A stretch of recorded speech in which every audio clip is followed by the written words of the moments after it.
खबर शामिल करें गिलियाना से। ब्यूरो चीफ आसिफ हुसैन अतारी के मुताबिक पाकिस्तान के 74वें यौम आज़ादी के मौका पर गिलियाना प्रेस क्लब के ज़रिए एहतमाम 13 साल से कम उम्र बच्चों में मिली नगमों का मुकाबले का इनेकाद किया गया, जिसमें Pakistan school of sciences Giliana, king school Shabbir campus Giliana, champion foundation school Giliana, light school Bhadar और CY स्कूल भट्टा के बच्चों ने हिस्सा लिया। बच्चों ने भरपूर शिरकत की।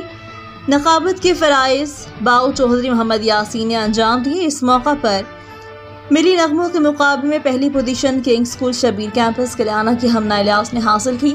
दूसरी पोजीशन भी king school Shabbir campus Giliana की सालेह साजिद ने हासिल की, जबकि तीसरी पोजीशन लाइट स्कूल भदर के मोहम्मद शाहवीस ने हासिल की।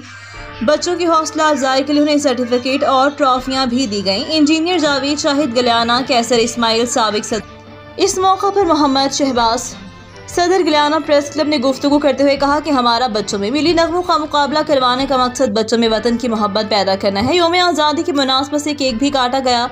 गिलियाना प्रेस क्लब के ज़रिए एहतमाम होने वाले मिली नगमों के मुकाबले की तकरीब में मुहर्रर थाना गिलियाना मोहम्मद अशरद मिर्जा ने खसूसी शिरकत की। दीगर नुमाया शुरका में professor Abdul Manan, director king school Giliana, Mohammad Shahbaz Bau Chaudhary, Mohammad Yasin Chaudhary, Khalid Parvez, Raja Javed Iqbal, Asif Hussain Attari, engineer Javed Shahid, Kaiser Ismail, Zulfiqar Bhatt, दहम अदनान अख्तर, उमर वकास गिलियाना, चौधरी आसिफ महमूद बरसाला, फारूक हाशमी और ART न्यूज़ टीम शामिल थे। अब तक के लिए इतना ही। मज़ीद खबरों से बाखबर रहने और ताज़ा अखबार पढ़ने के लिए विजिट करें हमारी वेबसाइट rednews.pk।